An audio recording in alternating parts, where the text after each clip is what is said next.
ربنا الله ثم استقاموا تتنزل عليهم الملائكة ألا تخافوا ولا تحزنوا وأبشروا بالجنة التي كنتم توعدون نحن أولياؤكم في الحياة الدنيا وفي الآخرة ولكم فيها ما تشتهي أنفسكم ولكم فيها ما تدعون نزلا من غفور رحيم ومن أحسن قولا ممن دعا إلى الله وعمل صالحا وقال إنني من المسلمين.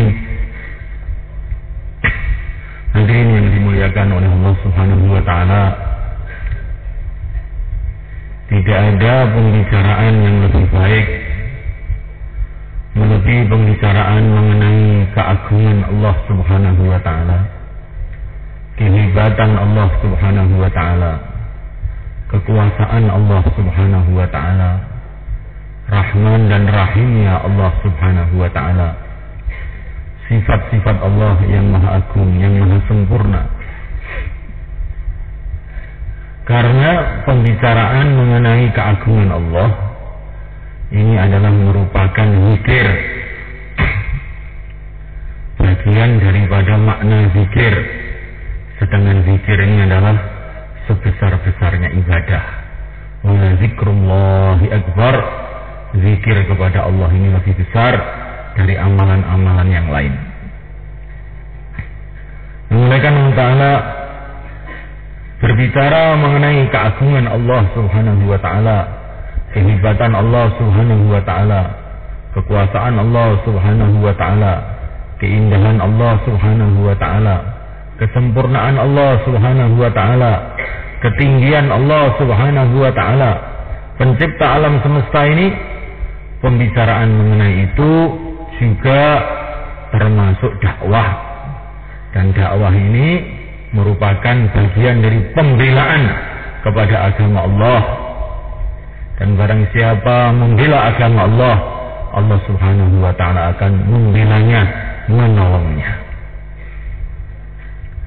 Jadi Bismillahirrahmanirrahim Allah Ta'ala, pembicaraan mengenai agama Allah ini merupakan sebesar-besarnya ibadah.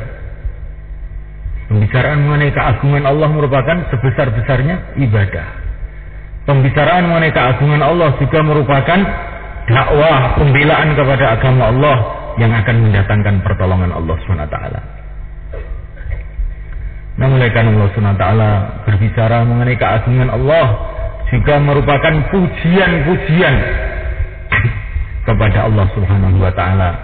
Dan pujian-pujian kepada Allah adalah sebaik-baiknya doa.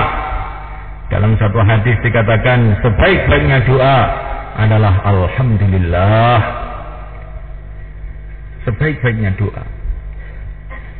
Oleh karena itulah semulaikan Allah Subhanahu wa ta'ala harus menjadi kebiasaan kita, siang dan malam, di mana saja, senantiasa kita ini berbicara mengenai keagungan Allah Subhanahu wa ta'ala. Maka para nabi, para rasul alaihi wassalatu wassalam, kalau kita melihat sejarah kehidupan mereka, maka kehidupan mereka ini dipenuhi dengan pembicaraan mengenai keagungan Allah Subhanahu wa ta'ala. Bagaimana Ibrahim alaihi salatu wassalam ketika menghadapi masalah, tangannya, kakinya ditali oleh Namrud, dilemparkan dalam api, apa yang beliau buat? Beliau mengucapkan kalimah-kalimah suci mengenai keagungan Allah. Beliau mengucapkan hasbunallah, hasbunallah, cukup Allah. Akhirnya datang pertolongan Allah Subhanahu wa ta'ala kepada Ibrahim alaihi salatu wassalam. Baginda Nabi alaihi salatu wassalam diajari oleh Allah, kalau kamu buat dakwah, kemudian orang-orang berpaling, orang-orang menolak, maka katakanlah hasbiyallah la ilaha illahu alaihi tawakkaltu wa huwa rabbul arsyil azim. Hasbiyallah Cukup Allah, alaihi tawakkaltu, hanya atas Allah aku bergantung, hanya Allah yang aku andalkan, hanya Allah yang aku harap. Alaihi tawakkaltu, hanya atas Allah aku bertawakal. Wa huwa rabbul arsyil azim, dialah Allah, Tuhannya aras yang agung. Namun oleh karena Allah Subhanahu wa taala, pembicaraan mengenai keagungan Allah senantiasa menjadi amalan kita, kapan saja, di mana saja. Baik kita ini menghadapi perkara-perkara yang menggembirakan maupun perkara-perkara yang membahayakan atau menyusahkan, senantiasa kita ini berbicara mengenai keagungan Allah SWT. Kalau ada orang dikasih kenikmatan oleh Allah SWT, kemudian dia mengucapkan Masya Allah, la quwwata illa billah, Masya Allah, semua ini kehendak Allah, terjadi dengan kehendak Allah, la quwwata illa billah, tidak ada kekuatan kecuali dengan pertolongan Allah, maka nikmat tadi akan senantiasa dijaga oleh Allah SWT. Namun olehkan Allah SWT, begitu juga kalau kita menghadapi masalah-masalah yang genting, maka kita bicara mengenai keagungan Allah. Kalau kamu menghadapi masalah-masalah yang genting, kata Nabi, ucapkanlah Allah, Allah Rabbi la usyriku bihi syai'a. Allah, Allah Rabbi la usyriku bihi syai'a. Allah, Allah Tuhanku, aku tidak mengsekutukan Tuhanku dengan apa saja. Maksudnya tidak mengsekutukan Tuhanku dengan apa saja, maksudnya saya berkeyakinan bahwa selain Allah tidak bisa buat apa-apa sama sekali. Manusia, jin, malaikat, raja-raja, rakyat, saya punya keyakinan bahwa ini semua tidak bisa buat apa-apa. Hanya Allah yang bisa buat apa-apa. Allah, Allah Rabbi la usyriku bihi syai'a. Allah, Allah, aku tidak mengsekutukan dengan Tuhanku apapun saja. Perkara apa saja, tidak ikut campur sedikit pun dalam menentukan apa saja di alam semesta ini. Hanya Allah sendiri yang menentukan segalanya. Namun oleh karena Allah Subhanahu wa taala, lihatlah para nabi, para rasul alaihi wassalatu wassalam, menghadapi masalah apa saja, senantiasa senjata mereka ini bicara keagungan Allah, menafikan makhluk. Baginda Nabi alaihi salatu wassalam bersama Sayyidina Abu Bakar As-Siddiq radhiyallahu ta'ala anhu diburu-buru oleh orang-orang Quraisy di Gua Saur. Namun oleh karena Allah Ta'ala, Sayyidina Abu Bakar dalam keprihatinan, kesedihan, kekhawatiran, maka baginda Nabi memberikan pelajaran yang sangat penting kepada Sayyidina Abu Bakar pada waktu itu. La tahzan, jangan kau sedih. Maknanya jangan kamu sedih itu bagaimana? Jangan kamu terkesan dengan makhluk, nafikan makhluk ini semua. Kamu tuh sedih karena kamu merasa bahwa makhluk-makhluk ini bisa berbuat sesuatu. Makhluk ini tidak bisa berbuat apa-apa. La tahzan, jangan kamu sedih ya Abu Bakar. La tahzan, jangan kamu sedih. Innallaha ma'ana, Allah bersama kita. Maka akhirnya datanglah pertolongan Allah Subhanahu wa ta'ala.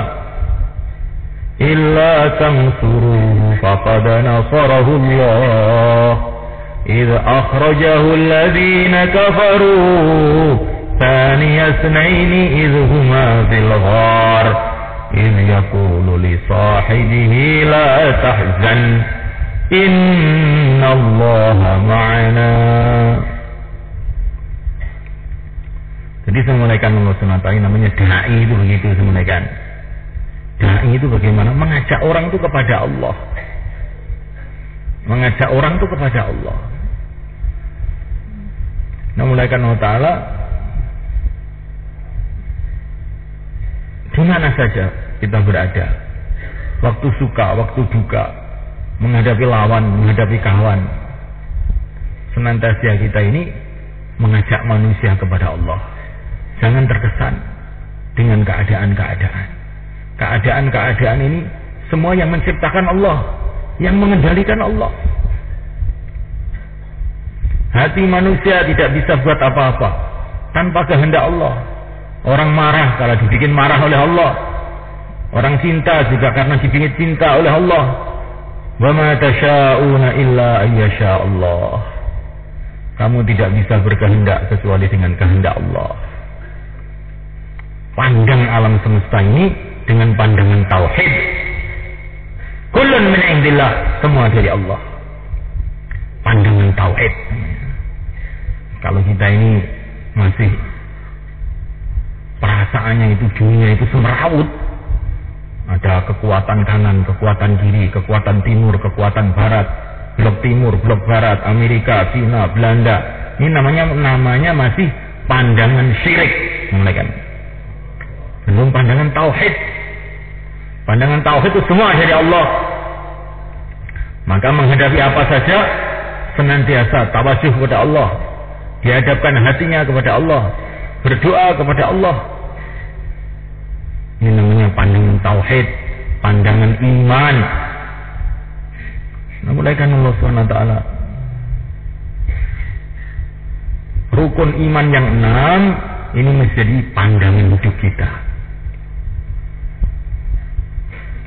Sikap hidup kita ini kita sesuaikan dengan rukun iman yang 6.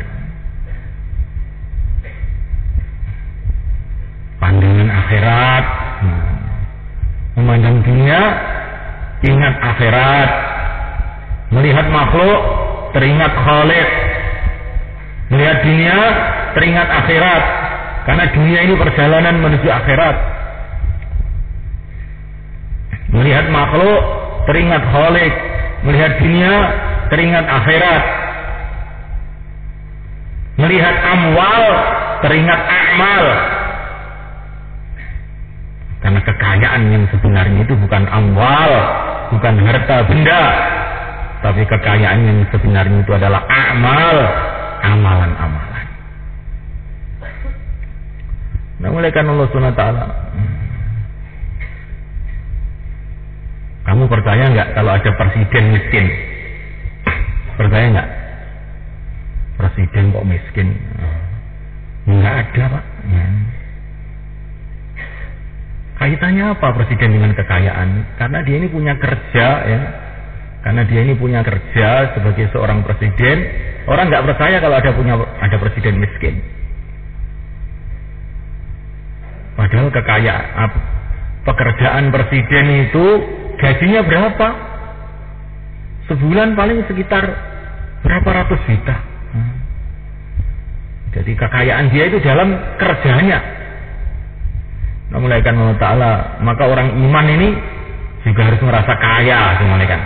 Karena dia punya kerja yang besar, kerjanya para nabi, para rasul. Mulaikan Allah Subhanahu Wa Ta'ala. Ini yang pertama harus kita pelajari dan harus kita usahakan untuk meningkatkan iman kita. Senantiasa kita bicara keagungan Allah setiap waktu, setiap saat. Bicara keagungan Allah merupakan sebesar-besarnya ibadah, merupakan dakwah, dan juga merupakan doa. Kita bicara keagungan Allah ini sudah merupakan doa. Syekh Abdul Hasan Ali Asyadili radhiyallahu ta'ala mengatakan, kalau kamu punya hajat apa-apa, perbanyak ucapkan La ilaha illallah. Dengan ditanamkan dalam hati, yang bisa menunaikan hajat saya itu Allah. Hanya Allah yang bisa menunaikan hajat saya. Diulang-ulang 10.000 kali. 10.000 kali. Ini pengalamannya Syekh Abdul Hasan Asyadzili. Jangan kamu tanya, kenapa kok 10.000, Pak? Hadisnya apa? Ini pengalaman. Ya. Pengalaman. Orang itu kalau mengerjakan sesuatu terus ditekuni, lama-lama dapat pengalaman. Seperti para sahabat banyak membaca Quran, akhirnya dapat pengalaman. Sayyidina Mu'adz bin Jabal radhiyallahu ta'ala anhu, dalam perjalanan ada orang sakit, maka karena beliau ini ahli Quran, tiba-tiba oleh Allah SWT dikasih pengalaman. Ini orang sakit dibacakan Fatihah 7 kali, ditiup langsung sembuh. Maka hal ini dilaporkan kepada baginda Nabi alaihi salatu wassalam. Maka baginda Nabi setuju.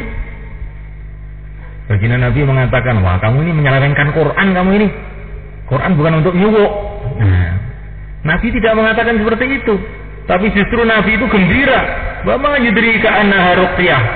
Kok bisa tahu kalau kamu ini Fatihah ini untuk suwuk juga ini. Maka Nabi itu malah takjub dengan Mu'adz bin Jabal radhiyallahu ta'ala. Jadi orang itu kalau amal terus menerus, lama-lama dapat pengalaman macam-macam. Kalau orang itu tani, lama-lama dapat pengalaman pertanian. Orang sibuk dalam teknologi juga akan punya pengalaman mengenai teknologi. Orang sibuk di dalam amal dapat pengalaman amal.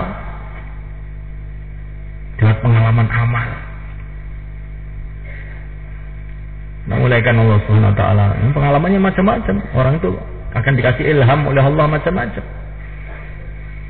Kalau sibuk di dalam amal dikasih macam-macam pengalaman.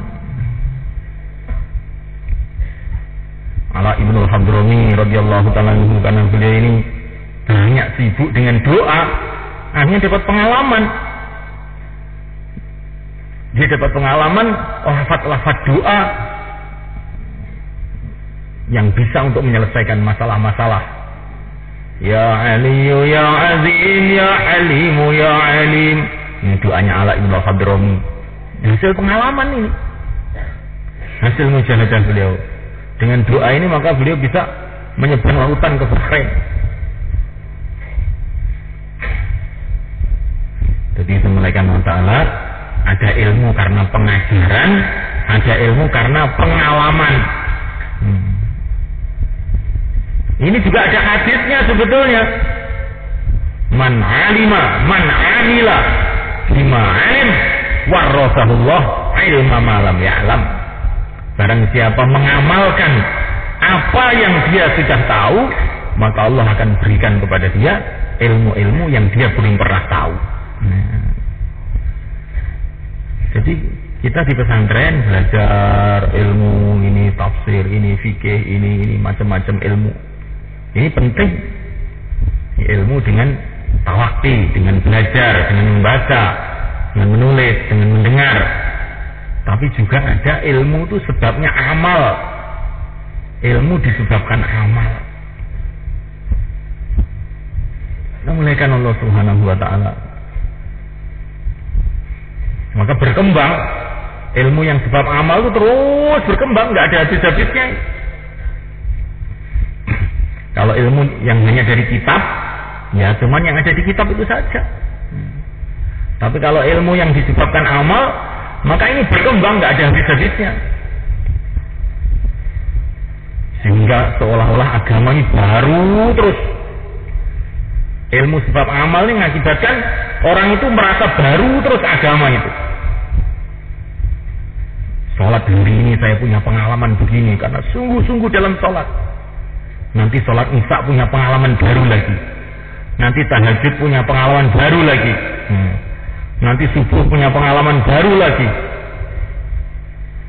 Orang kalau sudah mendapatkan kesungguhan, sifat kesungguhan dalam amal, nanti itu pemahaman agamanya itu berkembang terus. 3 hari yang sekarang tidak sama dengan 3 hari yang kemarin.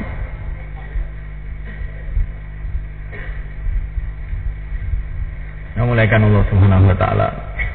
40 hari yang sekarang tidak sama dengan yang kemarin. Kalau kita betul-betul sungguh-sungguh, nanti Allah Subhanahu wa ta'ala kasih pengalaman-pengalaman yang berbeda. Dalam dakwah, dalam ibadah, dalam taklim. Di dalam seluruh amal agama ini, akan mendapatkan tambahan-tambahan ilmu, sehingga akhirnya nggak ada bosannya. Amal itu nggak ada bosannya kalau orang itu sungguh-sungguh, karena oleh Allah akan dikasih rasa yang berbeda-beda. Seperti ahli surga. Ahli surga itu melihat makanan, kullama ruziqu minna min thamaratir rizqan qalu hadza alladzi ruziqna min qabl wa utu bihi mutasyabiha. Dikasih makanan-makanan yang lezat. Setelah itu dikasih lagi makanan. Maka mereka mengatakan, oh ini seperti kemarin ini. Ini makanan ini seperti kemarin ini. Enak ini. Setelah dimakan betul, terkejut mereka. Oh ternyata lebih enak dari kemarin. Nah, ini ahli surga itu malaikat. Nah, ini ahli surga ini, surga itu hasil dunia kok malaikat. Hasil amalan di dunia. Karena orang di dunia ini, orang-orang ahli iman itu juga begitu. Setiap amal merasakan hal-hal yang baru. Sholatnya mah sama. Sholatnya juga sholat yang tadi itu, tapi rasanya lain lagi. Zikirnya juga zikir yang tadi itu, tapi rasanya kok jadi lain lagi. Ini kalau orang sudah diterima oleh Allah itu seperti itu. Sehingga seneng terus, amal agama itu seneng terus. Nggak ada bosannya. Kalau baca Quran diulang-ulang beribu-ribu kali nggak ada bosannya. Karena ini kalau orang sudah mendapatkan hakikat Quran, setiap membaca Quran, Allah SWT akan kasih kefahaman-kefahaman baru terus-menerus. Rasa-rasa yang baru terus-menerus, nggak ada habis-habisnya. Maka baginda Nabi kadang-kadang sholat dalam satu rakaat membaca satu ayat saja, diulang-ulang. Para ulama-ulama dulu begitu, sholat itu satu ayat diulang-ulang beribu-ribu kali dirasakan. Kalau lagi menghadapi masalah berat, maka para ulama itu dulu punya kebiasaan baca Innallaha ma'as sabirin, Innallaha ma'as sabirin, sampai tertanam dalam hati. Pasti Allah akan menolong orang sabar. Diulang-ulang beribu-ribu kali dalam tahajud itu.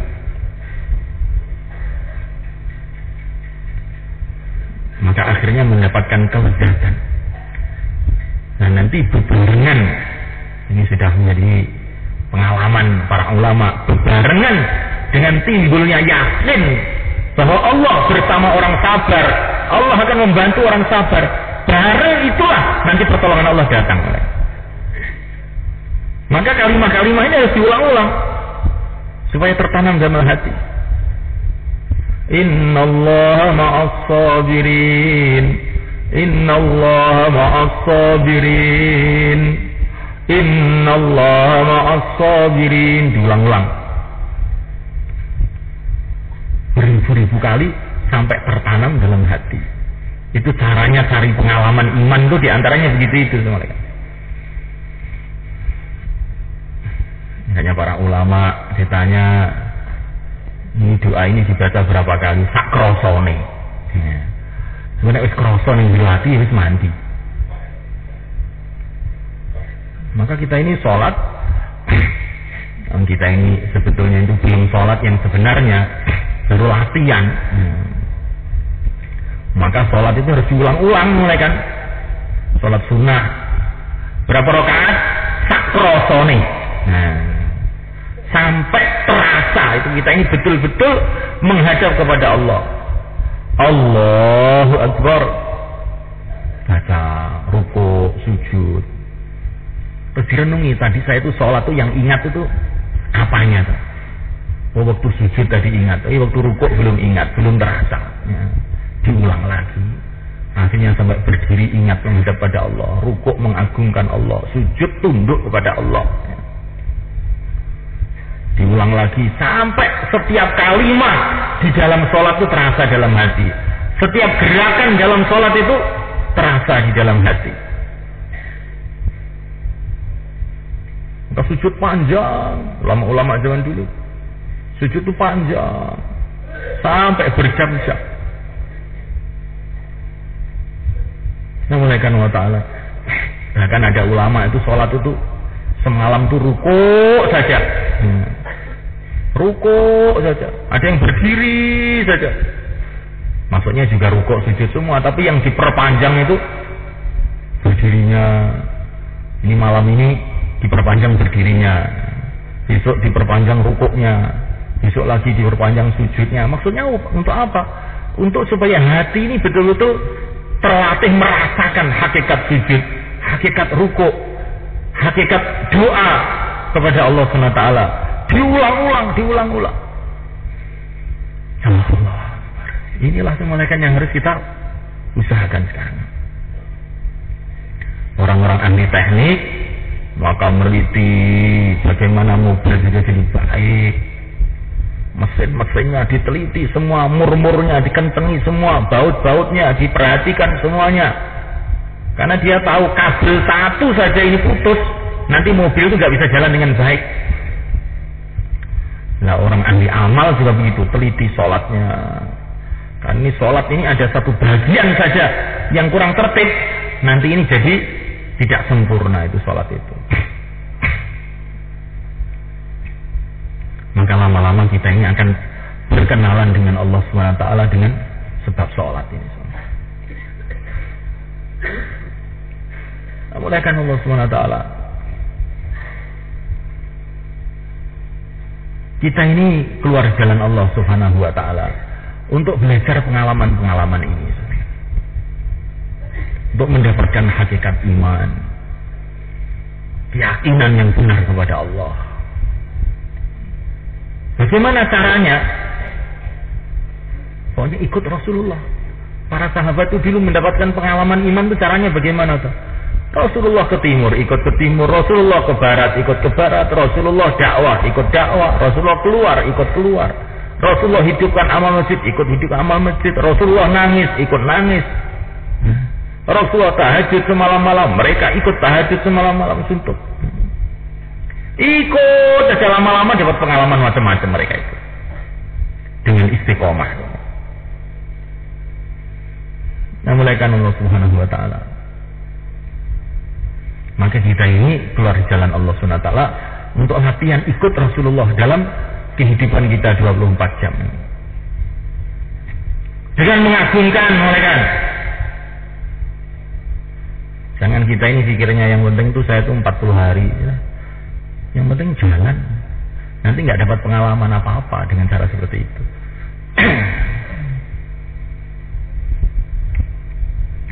Waktu asar telah sampai. Pada waktu itu baginda Nabi itu sedang tidur semuanya. Begitu akrabnya baginda Nabi dengan para sahabatnya. Baginda Nabi itu tidur di pangkuannya Sayyidina Ali.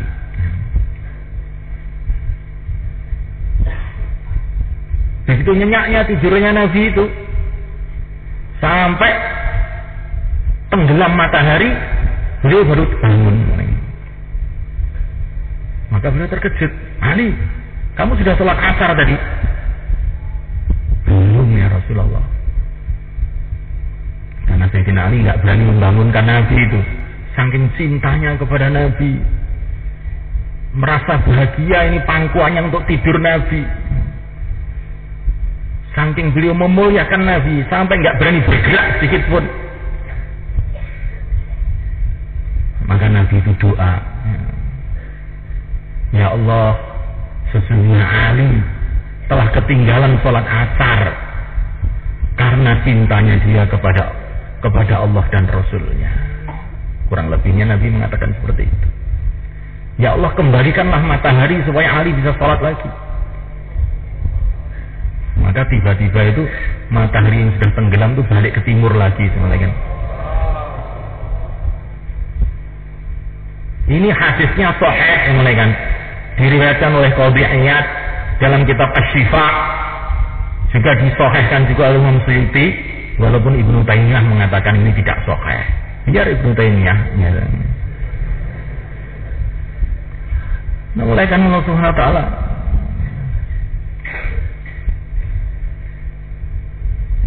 Ini maknanya apa memuliakan Allah Subhanahu wa taala?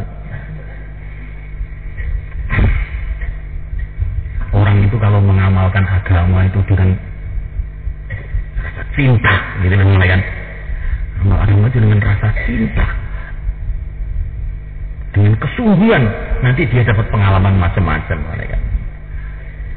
Jadi kalau mengamalkan agama itu geleh, ngerti geleh sampean, gitu.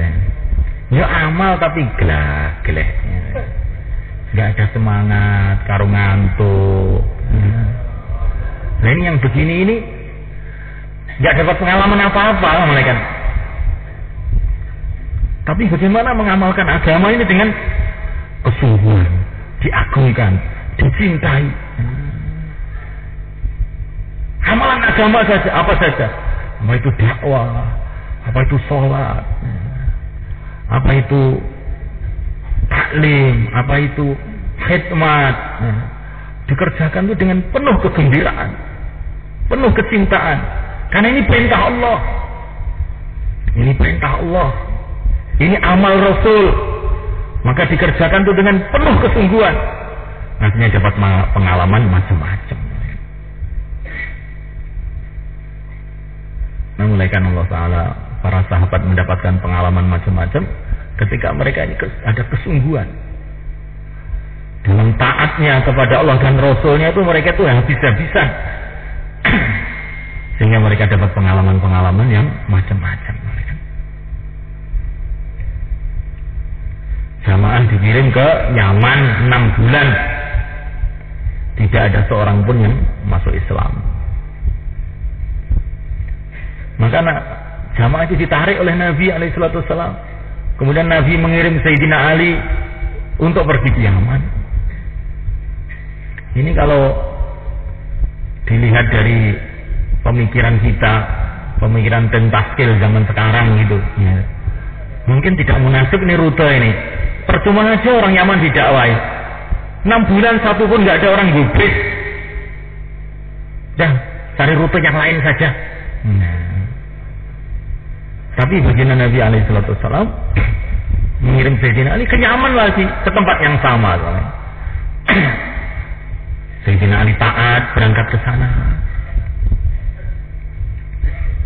Sampai di sana Sayyidina Ali kumpulkan orang-orang di sana, suku Hamadan namanya. Sayyidina Ali mengatakan cuma satu kalimat saja. Saya ini datang ke sini diutus Rasulullah untuk mengajak kamu semua masuk Islam. Maka orang Hamadan ini serempak, kami siap katanya.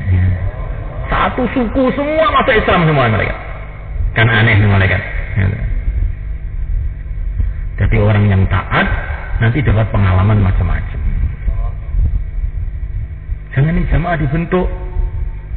Pak, kalau ke Manado saya siap Pak. Tapi kalau ke Sumatera saya nggak siap Pak. Ini alamat tidak dapat pengalaman. Cuman pengalaman ngengkel cok.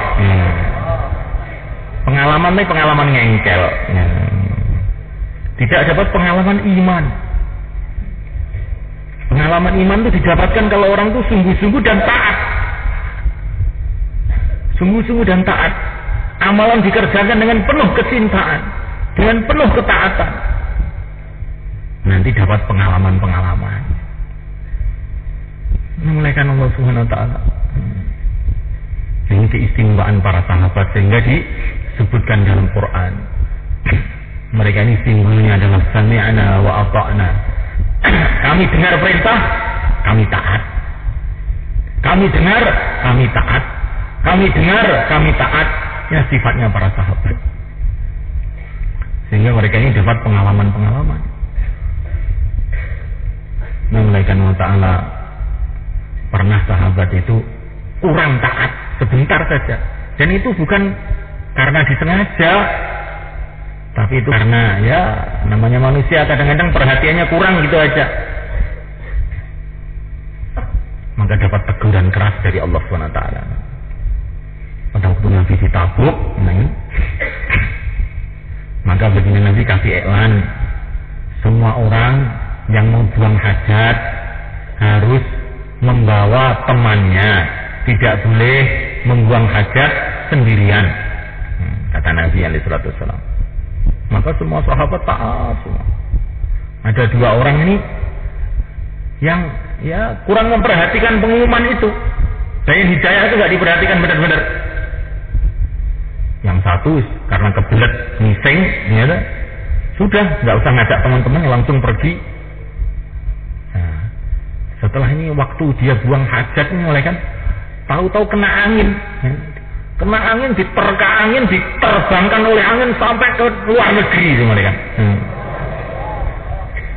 Setelah beberapa bulan, beberapa tahun baru ketemu itu orang itu. Ini gara-gara tidak menjaga ketaatan. Yang satu lagi, ada satu lagi ini pasukan yang tidak perhatikan Bayan Hidayah, maka dia pergi buang hajat sendirian, nggak bawa temannya. Akhirnya kena jin, kesurupan, gendeng dia akhirnya. Jadi kalau ingin gendeng, itu jangan izin amir kemana-mana, itu nggak usah izin amir. Nanti insya Allah itu.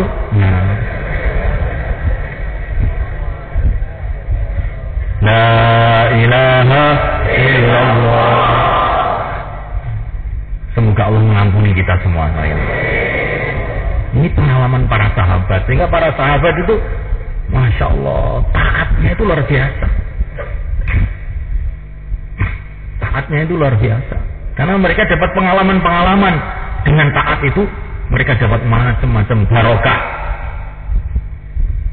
Tapi dengan tidak taat, mereka mendapatkan macam-macam musibah. Dan kita keluar jalan Allah, belajar taat.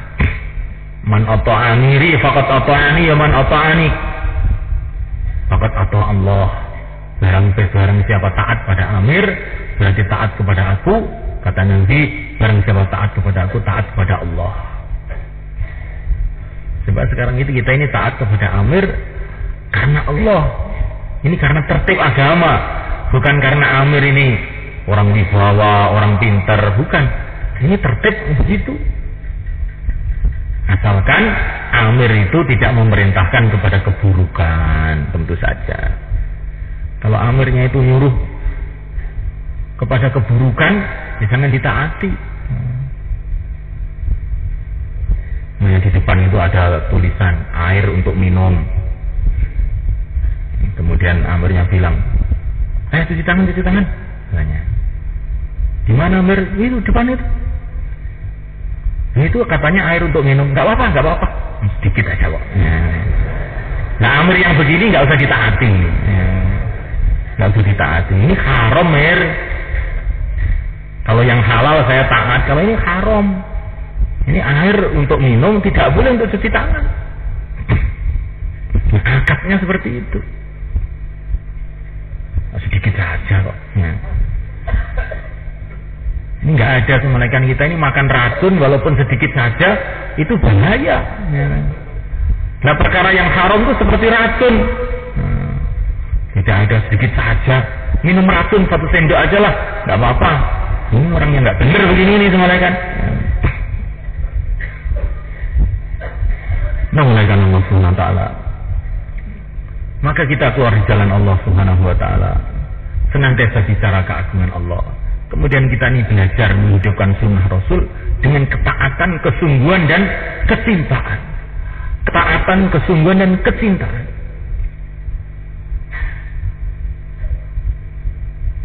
Di dalam tabki fatabaka, kata Nabi, kalau tidak bisa nangis ya ditangis-tangiskan. Kalau belum bisa cinta ya dicinta-cintakan.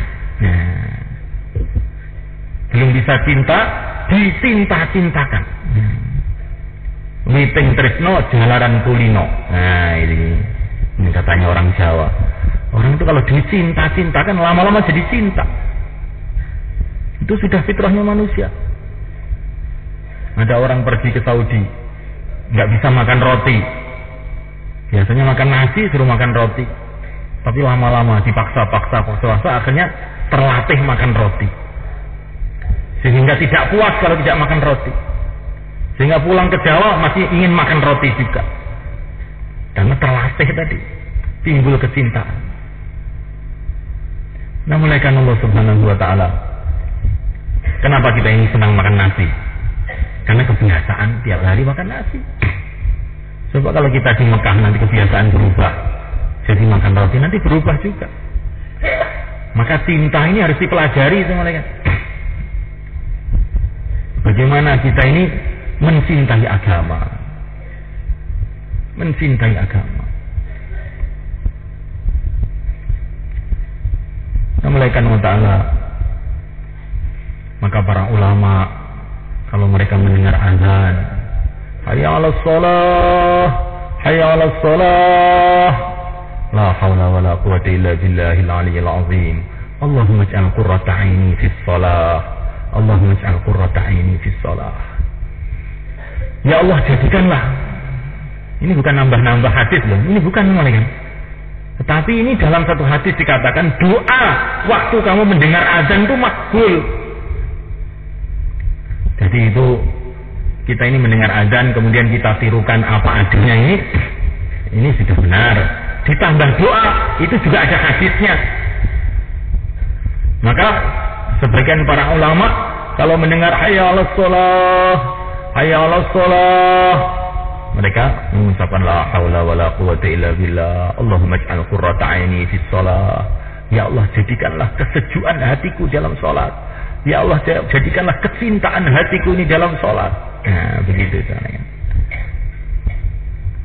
Allahumma rzuqni hubbaka wa hubba man yuhibbuka wal 'amal alladhi yuballighuni hubbak. Allahumma ij'al hubbaka ahabba ilaina min kulli syai'. Ya Allah, berikanlah kepada aku rasa cinta kepada Engkau, ya. Cinta dengan orang-orang yang cinta kepada Engkau. Amalan-amalan yang membuat aku cinta kepada Engkau. Ya Allah, jadikanlah cintaku kepada Engkau ini lebih aku cintai daripada segala cinta. Amal agama dengan cinta. Kalau orang sudah amal agama karena cinta ini mulai kan nikmat sudah mulai kan. Sudah nggak ada capek-capeknya, itu nggak ada. Seperti Malik bin Dinar radhiyallahu ta'ala anhu. Beliau mengatakan, saya bersusah-susah dengan tahajud selama 20 tahun. Kemudian Allah rubah bersenang-senang dengan tahajud selama 20 tahun juga. Jadi amalan itu dicintai, diusahakan, dicintai sampai cinta beneran akhirnya itu. Sampai amalan itu jadi kecintaan. Sholat itu jadi kecintaan, taklim itu jadi kecintaan, zikrullah itu jadi kecintaan, dakwah itu jadi kesenangan, gembira dengan dakwah. La yu'minu ahadukum hatta yakuna hawahu taba'an lima ji'tu bihi. Tidak sempurna iman seseorang itu sehingga kesenangannya mengikuti kesenanganku. Baginda Nabi alaihi salatu wassalam.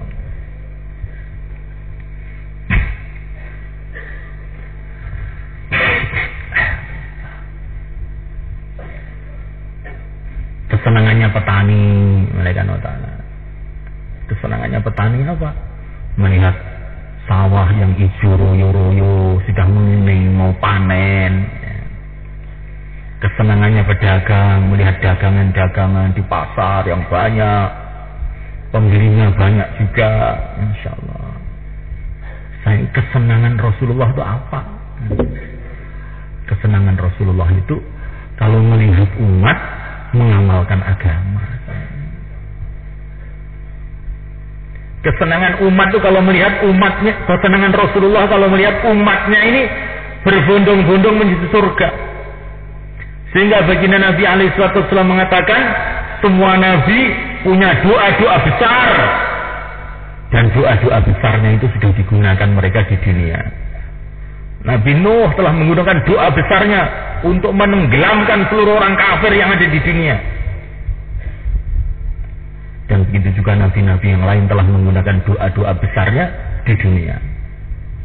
Doa besar saya simpan di akhirat untuk memberikan syafaat kepada umatku, kata Nabi. Doa-doa besar Nabi itu disimpan. Saking sayangnya Nabi kepada umat. Maka bagaimana kita ini keluar jalan Allah mau belajar menyayangi umat. Umat ini telah dimuliakan oleh Allah SWT. Diakui oleh Allah Subhanahu wa taala sebagai keluarga yang mulia baginda Muhammad sallallahu alaihi wasallam. An-nabiyyu aula fil mu'minina min anfusihim wa azwajuhu ummahatuhum.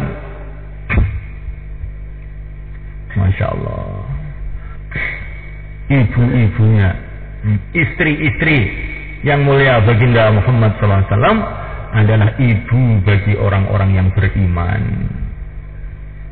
Sayyidah Khadijah itu ibu kita, Sayyidah Aisyah itu ibu kita, Sayyidah Hafsah adalah ibu kita. Istri-istri Nabi adalah diresmikan oleh Allah sebagai ibu-ibu bagi orang-orang yang beriman. Maka kata Imam Syafi'i, kalau istri Nabi itu dianggap sebagai ibu bagi orang-orang beriman, maka boleh juga kita mengatakan baginda Nabi itu ayah bagi orang yang beriman. Untuk apa ini? Supaya kita ini rasa dekat dengan keluarga Nabi itu, rasa dekat. Sekarang ini semulaikan wa ta'ala, ada seorang ayah pergi ke sawah bersama anaknya. Maka ayah tadi mencangkul habis-habisan sampai punggungnya itu melengkung. Tidak tahu hujan, tidak tahu panas. Tapi anaknya ini malah duduk di tempat yang teduh, yang enak, minum kopi. Kira-kira ini anak yang baik atau tidak namanya ini malaikat? Bagaimana malaikat? Ini anak yang baik atau tidak namanya ini? Nah, kita ini anak-anak ruhaninya Rasulullah SAW.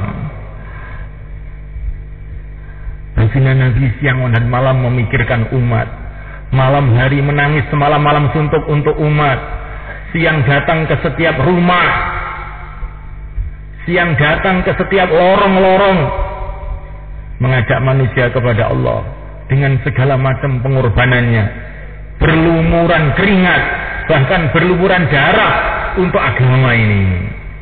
Kemudian anak-anaknya duduk minum kopi. Ini anak benar atau tidak sih mereka? Mana kecintaan kita kepada baginda Nabi SAW?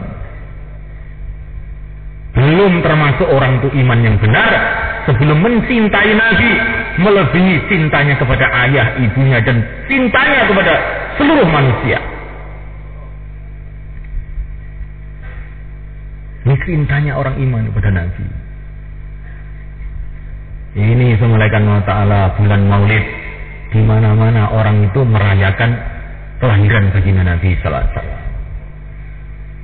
Ini satu perkara yang besar, yang baik juga mencintai Nabi, bergembira dengan kelahiran baginda Nabi. Tapi jangan sampai berhenti di situ saja. Bergembira dengan kelahiran baginda Nabi dan juga kita ini usaha menggembirakan baginda Nabi sallallahu alaihi wasallam. Itulah orang Madinah. Orang Madinah itu bergembira dengan datangnya baginda Nabi. Tala'al badru alaina min thaniyatil wada' wajaba syukru alaina ma da'a lillahi da'. Wajib kita syukur selagi masih ada orang yang dakwah. Orang Madinah gembira dengan datangnya dai-dai, dengan datangnya yang mulia baginda Muhammad SAW. Setelah mereka gembira, tidak cukup begitu saja, mereka ingin menggembirakan baginda Nabi. Bagaimana menggembirakan baginda Nabi? Ayyuhal mab'utsu fina ji'ta bil amril muta'. Hai baginda Nabi yang telah datang kepada kami, apa saja perintah Tuhan kami siap mengerjakan. Namanya bergembira dengan Nabi dan menggembirakan Nabi. Nah kita sekarang begitu sama mereka. Kita bergembira menjadi umat baginda Nabi SAW. Kita bergembira punya pimpinan yang mulia baginda Muhammad SAW. Semulia-mulianya pimpinan, seluruh para nabi makmum kepada baginda Muhammad sallallahu alaihi wasallam. Seluruh para nabi perlu syafaatnya yang mulia baginda Muhammad sallallahu alaihi wasallam. Dan sekarang kita jadi umatnya, kita gembira, masya Allah. Tapi setelah gembira itu harus menggembirakan baginda Nabi sallallahu alaihi wasallam. Karena semua amalan umat ini ditampakkan oleh Allah kepada baginda Nabi. Uridat alayya a'malu ummati, kata Nabi. Seluruh amalan umatku ini ditampakkan oleh Allah kepada aku. Nah, oleh karena Allah Ta'ala, maka bagaimana menggembirakan baginda Nabi kalau kita ini meneruskan perjuangan yang mulia baginda Muhammad SAW dengan penuh kecintaan. Maka Syekh Muhammad Ilyas itu semalakan Allah Ta'ala khususi masalah dari rumah ke rumah.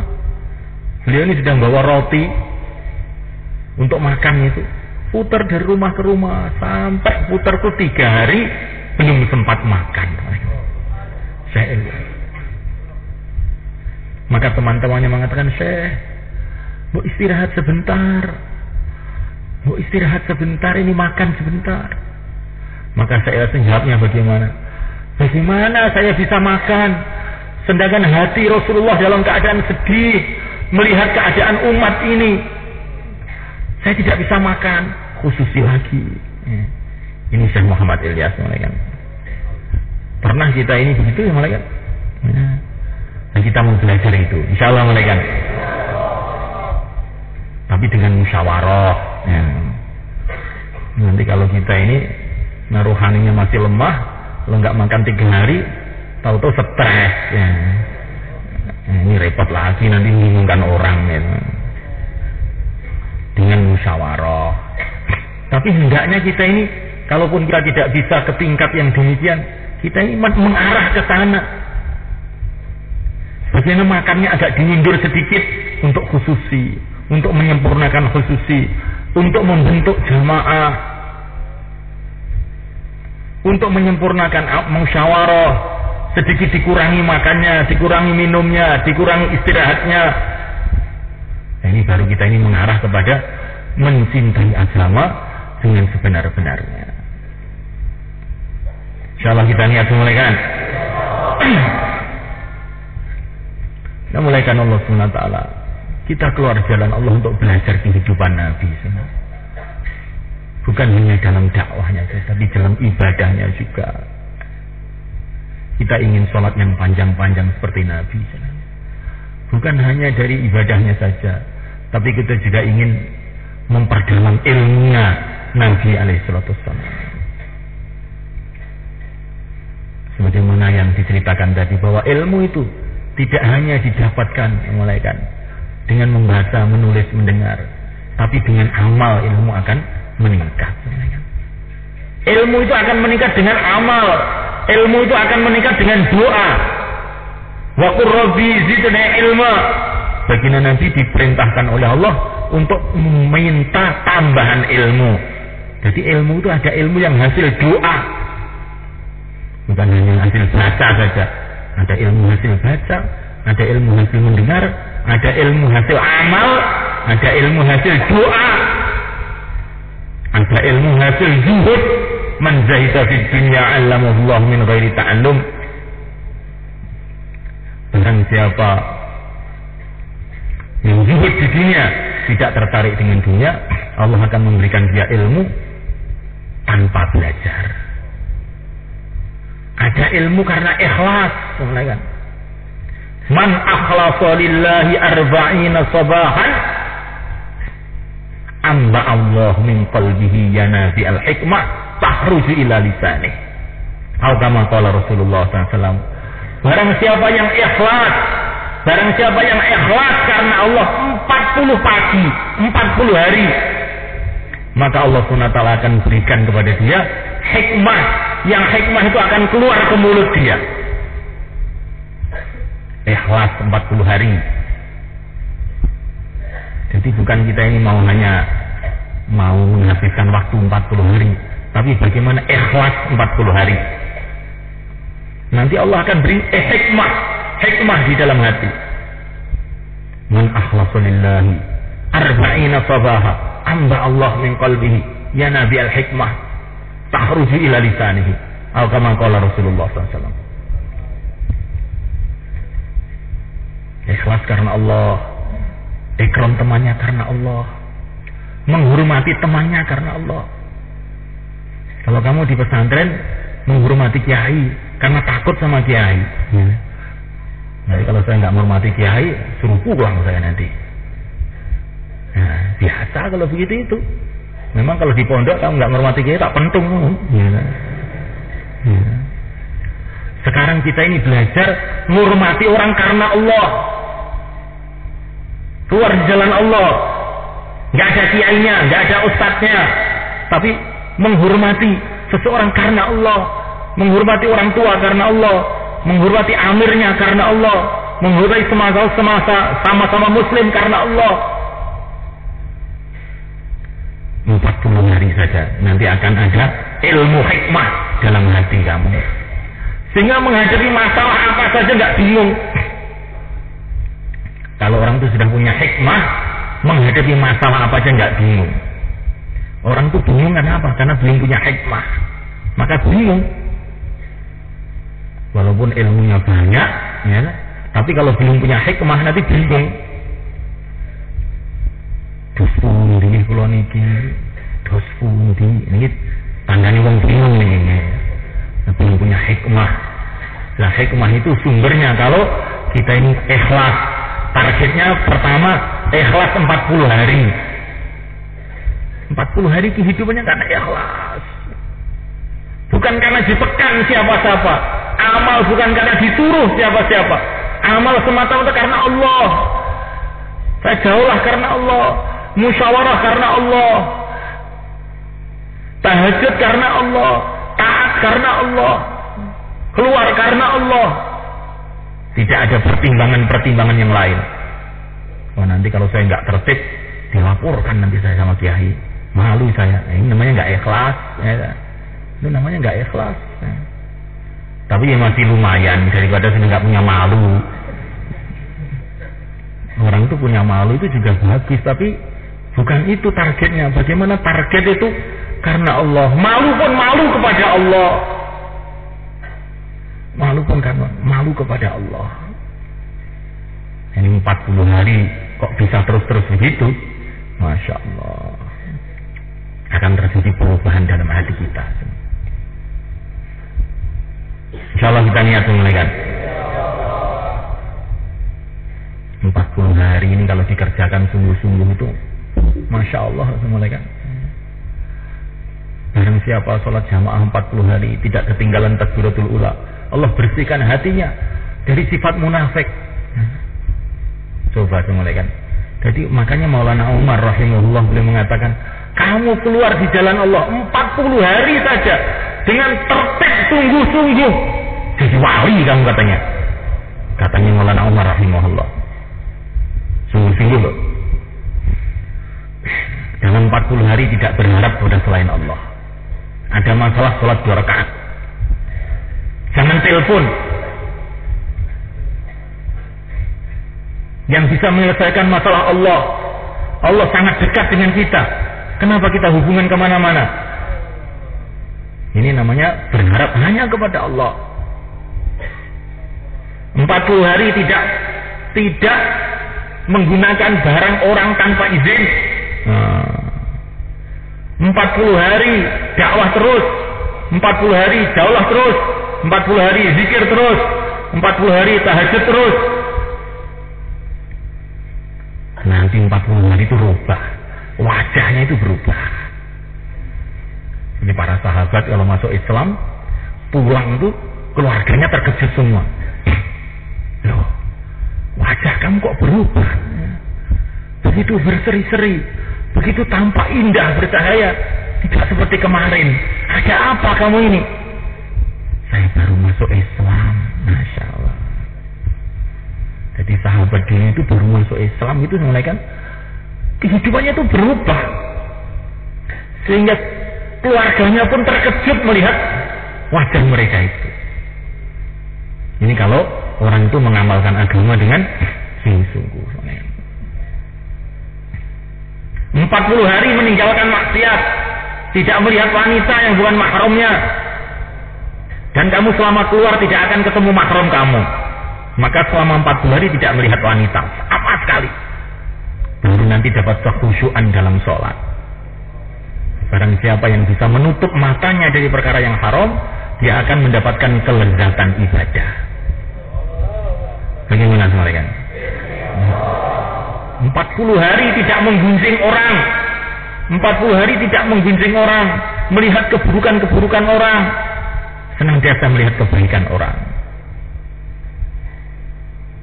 Idza syi'ta an tahya saliman minal adha wa halbuka mawfurun wa 'irduka sayyinu lisanaka la tadhkur bihi 'aibatan mri'in fakulluka auratun walinnasi alsunu, kata Imam Syafi'i.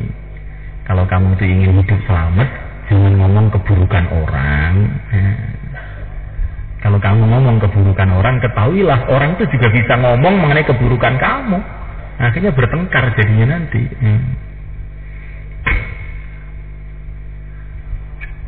Selama 40 hari senantiasa tawajuh pada Allah.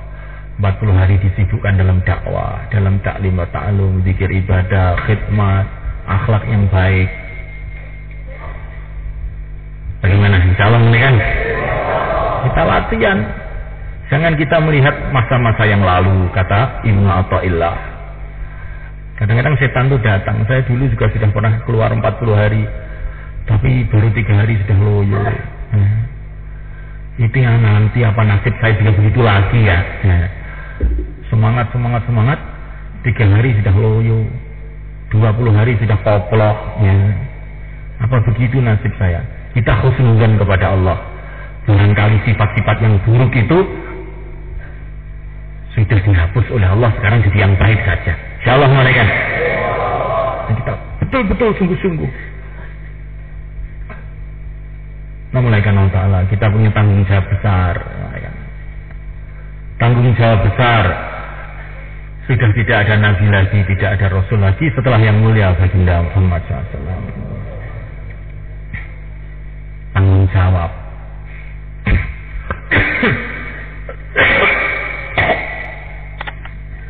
Tanggung jawab itu semuanya kan seperti seorang sopir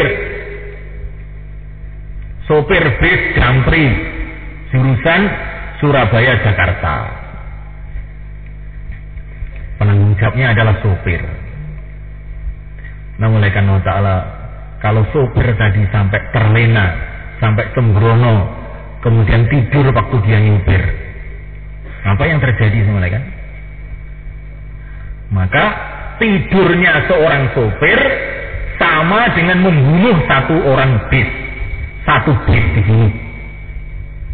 Kelihatannya tidur. Saya ngantuk Pak, saya tidur. Tapi tidurnya seorang sopir berarti membunuh 50 orang. Nah kalau tidurnya masih sepur, sopir sepur itu apa namanya itu? Nah, tidurnya masih sepur itu alamat itu berapa ribu orang akan celaka soalnya. Ya enggak soalnya kan? Kalau tidurnya pilot jurusan Juanda menuju Jeddah, sopirnya motor mabur itu tidur, berarti ini alamat 500 orang jadi debu malaikat. Ya. Sekarang gimana kan? Tidurnya seorang dai bagaimana? Apa yang akan terjadi dengan tidurnya seorang dai? Memuliakan Allah Subhanahu wa Ta'ala. Maka ada orang tuh khususi semuanya kan? Ada orang khususi ke satu rumah, ditotok, Assalamualaikum, diam aja. Totok, Assalamualaikum, diam aja. Diketok lagi, tok, Assalamualaikum. Setelah agak lama, tahu-tahu dibuka. Ternyata orang yang pemilik rumah itu cuman pakai celana pendek semuanya. Wajahnya itu mangar-mangar merah. Maka tamu itu bilang, orang yang khususi tadi, ada apa kamu ini? Wah, saya sedang stres katanya. Tadi saya itu naik ke tingkat atas, saya mau terjun bebas, mau bunuh diri tadi saya. Untung kamu datang ke sini ngetuk-ngetuk pintu tadi, sehingga saya nggak jadi turun lagi. Umpama kamu tadi terlambat sebentar aja, saya sekarang sudah di neraka. Katanya. Ini gambaran mulai kan bagaimana terlambatnya seorang dai itu, berapa orang yang akan celaka ini, kan? Berapa orang yang akan celaka. Jadi Assalamualaikum warahmatullahi wabarakatuh, kita harus ada kesungguhan di dalam mengerjakan usaha dakwah ini.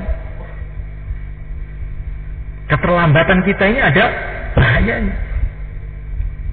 Maka ada taklim di Rewin, mulai kan di markas Rewin. Maka terlambat, yang petugas taklim itu terlambat kurang lebih 5 menit. Maka diketahui oleh para masyayikh itu. Maka para masyayikh itu betul-betul riso, marah betul dengan petugas taklimnya. Kenapa kamu kok bisa terlambat? Ya kan 5 menit saja katanya. 5 menit saja. Jangan kamu pikir 5 menit saja. Ini 5 menit saja terlambat di dalam amalan. Ini berarti 5 menit terlambatnya hidayah. Hidayah terlambat 5 menit. Ini bahaya sekali. Bahaya sekali. Dokter menangani pasien lambat 5 menit, bisa mati itu pasien. Namanya Allah SWT. Jadi kita ini keterlambatan di dalam mengamalkan agama, dalam memperjuangkan agama ini, jangan kita anggap ini perkara ringan. Ini bahaya. Maka kita keluar belajar tepat waktu. Kalau taklim sudah diputus jam 8, ya jam 8 sudah kumpul semua. Bahkan sebelum jam 8 sudah kumpul. Untuk apa? Melatih diri kita ini bersungguh-sungguh dalam agama. Insya Allah mulai kan. Sholat begitu juga, amalan-amalan yang lain kita buat dengan kesungguhan, sehingga kita mendapatkan hakikat amal. Orang itu kalau amal dengan sungguh-sungguh, lama-lama mendapatkan hakikat amal, sehingga kita akan melihat bagaimana pertolongan Allah datang dengan amal-amal tadi, karena kita sungguh-sungguh. Namanya Allah SWT.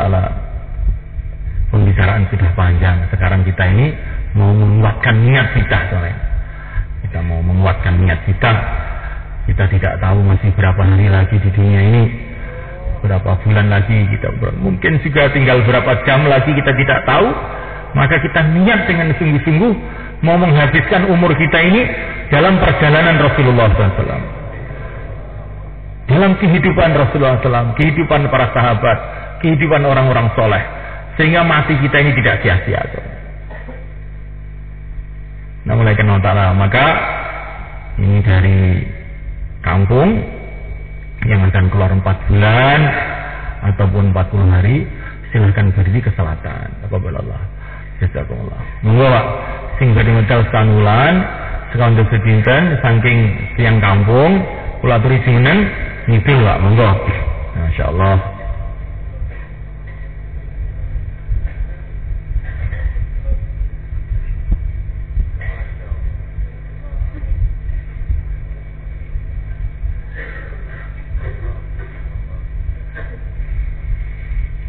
Bagi jamaah santri, amirnya diminta berdiri ke utara. Dan juga santri yang belum mendapatkan jamaah, maka berdiri ke utara. Begitu juga amir jamaah semua berdiri ke utara untuk ditafakut ulang lagi. Silakan. Santri-santri yang belum dapat jamaah, begitu juga amir-amirnya ke utara. Tiang-tiang kampung sing badhe medal 4 bulan 40 hari, kula aturi jeneng nggih ngidul sedanten. Monggo.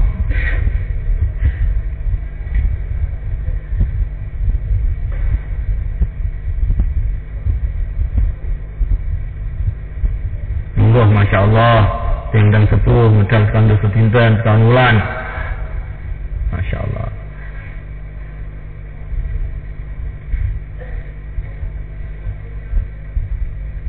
Dikuat-kuatakan manahipun. Sing niate 10 dina ditambahi 30 dina. Sing niate 30 dina dados sing sekawan wulan. Monggo enggal cepet mau Pak, monggo.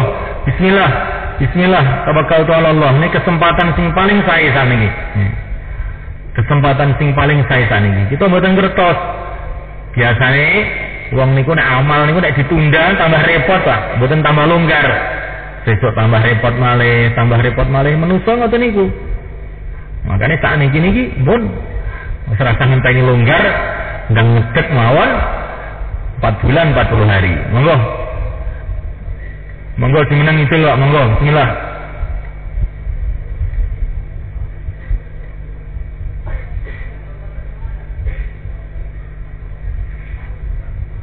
Semanten mugi sing kurang 40 dino nggih. Sing kurang 40 dino tambah masa, sisa masa nggih. Simeneng sedaya Pak, monggo. Saing kampung sing badhe medal kita di mawon, simeneng itu sedaya Pak, monggo. Bismillah. Monggo. Nggih. Sing badhe medal kita di mawon, simeneng itu sedaya, monggo. Nah, kesempatan niki, monggo. Nggih sareng-sareng kalih santri, monggo. Sehingga angsal pengalaman santri angsal pengalamanipun tiang kampung, sehingga umat kerja dakwah kerja umat. Mungkin nek sak jamaah niku santri tok ngoten ndarani kerjane santri. Niki kerjane umate Kanjeng Nabi, sah nom wong tuwa, pelajar, santri, petani, pedagang kumpul sak jamaah. Nah niki namine umat. Nah, monggo. Nah, soal tiap ini umat ini kuat.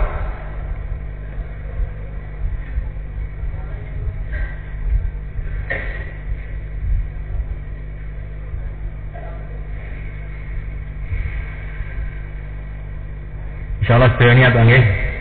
Nah, sak mangke 3-3 sekawan-sekawan 3-3 4-4 mudzakarah apa yang kita dengarkan tadi. Mudzakarah dengan sungguh-sungguh. Nah, silakan. 10 menit paling sedikit.